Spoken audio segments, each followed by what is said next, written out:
e assim ficamos durante milênios, mas agora, nesses tempos atuais, seria chegado a época, ou seriam chegados os momentos. E o que é a reintegração cósmica e a revelação cósmica? Na época, isso eles me disseram lá nesse hotel em Brasília. Acho que o nome do hotel é El Pilar. Não sei se existiu isso, mas acho que o nome do hotel é esse. Me lembro bem que o espírito um espírito bastante conhecido na espiritualidade, de Bezerra de Menezes, né? Ele disse: meu filho, sabe quando uma pessoa comete um crime e é obrigada a ficar, digamos, já não me lembro direito, 40 anos numa penitenciária, né? Então, a sociedade, durante 40 anos, evolui, mas a pessoa fica presa aqui, dentro de uma cadeia. Mas 40 anos depois, termina a pena e essa pessoa vai ser reintegrada à sociedade. Mas o mundo que essa pessoa conhecia era esse há 40 anos atrás. Agora o mundo está aqui e ela está aqui. Para ela ser reintegrada à convivência social, precisa de um reforço informativo, psíquico, para ela poder se reintegrar e não ter um choque. Segundo essa perspectiva, a metáfora é: nós humanos estávamos e ainda estamos isolados da convivência com o cosmos devido aos efeitos de uma decisão que um ser muito estranho tomou lá atrás, que tem a ver com o pecado original, com a rebelião de Lúcifer. Então nós humanos estávamos isolados na Terra, impedidos de ter contato com o resto do cosmos, e assim ficamos durante milênios, mas agora, nesses tempos atuais, seria chegado a época, ou seriam chegados os momentos, os tempos da reintegração da Terra ao circuito da convivência cósmica. Mas como o cosmos avançou esse tempo todo e a gente meio que estacionou aqui na Terra devido ao isolamento, era necessário que os humanos fossem informados para serem reintegrados à convivência cósmica sem tomar um choque muito grande. Os livros que, em tese, eles pediam para eu escrever, as palestras que eles pediam para eu fazer, exatamente com o objetivo de cumprir essa preparação. Por isso que eles chamam de revelação cósmica. E por isso os números são meio complicados. Eu já publiquei 50 e poucos livros, mas tenho ainda algumas centenas de livros. Já fiz perto de 1000 palestras. Olha, há mais de 15 ou 20 anos. Todo fim de semana eu faço meio que 2 palestras diferentes. E nunca repito. Então, em tese, e cada palestra é 2, 3 horas, com mais 1 hora de pergunta da turma aqui. E eu venho fazendo isso há 10, 15, 20 anos. Então, assim, só por ano, em média, por mês, eu faço o quê? Faço 8 palestras diferentes. Por ano, isso aí dá perto de 80 ou 100. Na verdade, é mais que isso. Então, num ano, são 100 palestras diferentes. Em 10 anos, isso dá 1000 palestras diferentes. Eu estou fazendo isso há mais de 20 e poucos anos. Quando eu faço uma palestra, é porque eu não tenho um saco de escrever aquele assunto. É melhor eu me livrar daquele tema, eu fazendo uma palestra de 2, 3 horas, do que passar meses escrevendo um livro. Então, cada tema de palestra é como se fosse um livro que eu não tive saco de escrever. Então, veja bem, eu já tenho 50 e poucos livros publicados, centenas de palestras aí que eu não tenho a menor noção de quantas são. Fora os que eu tenho, livros ainda no meu computador, que alguns nunca concluí, outros estão na metade, blá, blá, blá, blá, blá. Então, é uma carga de informação muito grande. É exatamente para preparar a humanidade, seria para preparar a humanidade para essa reintegração cósmica. Nós vamos voltar a conviver com seres extraterrestres, assim os denomino, desse nosso universo biológico, mas também com seres extrafísicos de um universo paralelo ao nosso. E na época eu não tinha essa noção. O tema reintegração cósmica que eu produzi, em termos de livro, estava muito focado só nos seres biológicos desse nosso universo. Eu não me referia a esse universo vizinho, coisa que depois de 2004 tive que começar a fazer. Porque a turma desse universo vizinho também invadiu minha vida, ou seja, não era só espíritos desencarnados agora, me convidando para concurso informativo, seres também desse universo vizinho e também seres extraterrestres desse universo. Existem 2 universos? Uma porrada deles. Mas no que se refere à nossa situação, esse nosso universo é gêmeo de um outro universo. Todas as mitologias falam disso. Se você for observar. O problema é que nós ferramos com o nosso conhecimento mitológico. As religiões, quando surgiram, mais recentemente, nos últimos 3, 4 mil anos, disseram que aquele conhecimento antigo era mentira, era lenda, quando não é. Mas o tal conhecimento ancestral, que as religiões acabaram com esse conhecimento, se apossaram de algumas partes e desqualificaram, o que depois a filosofia e a ciência também terminaram fazendo. As mitologias dizem o quê?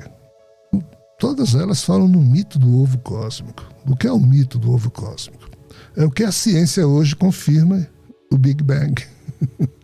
Em que termos? As mitologias dizem que não existia nada, um belo dia surgiu um ovo cósmico, esse ovo quebrou-se e saíram 3 partes do ovo. Tipo a mitologia chinesa. O Yin, o Yang e Panku, o criador caído no Yang. A mitologia ariana hindu diz que surgiu um ovo cósmico, quebrou, surgiram 2 locas, ou seja, 2 universos, e Brahma caído em uma delas. Por isso chama-se Brahma Loka. Ou seja, o Criador caiu na própria obra. São várias obras, várias mitologias que falam nisso. O que é que a ciência diz hoje?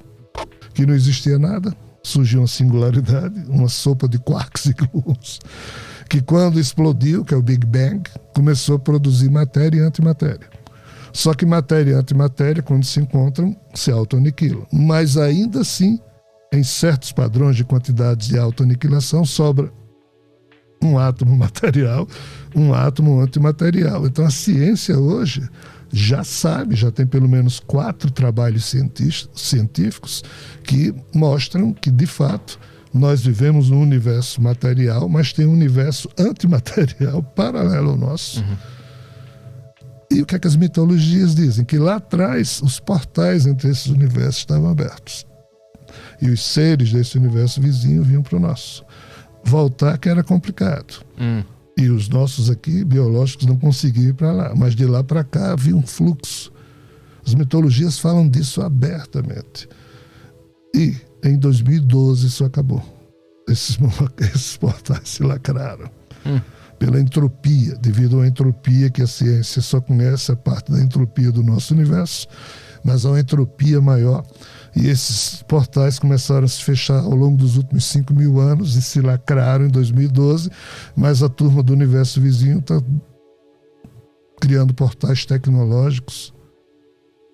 E hoje nós, por exemplo, um dos livros que eu lancei junto com outros amigos, chama-se Iren-Iron, Universos em Colisão. Porque a turma desse universo vizinho sabe agora que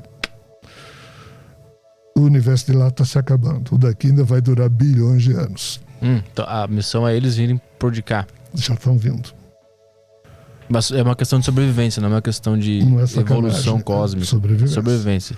Do jeito que nós, humanos, para sobreviver, matamos animais, nós somos necrófagos, a gente come cadáver. Só que a gente põe um requintezinho, um gourmet. Salzinho ali. Então, assim, esses seres também agem, não é por maldade, é tentando sobreviver.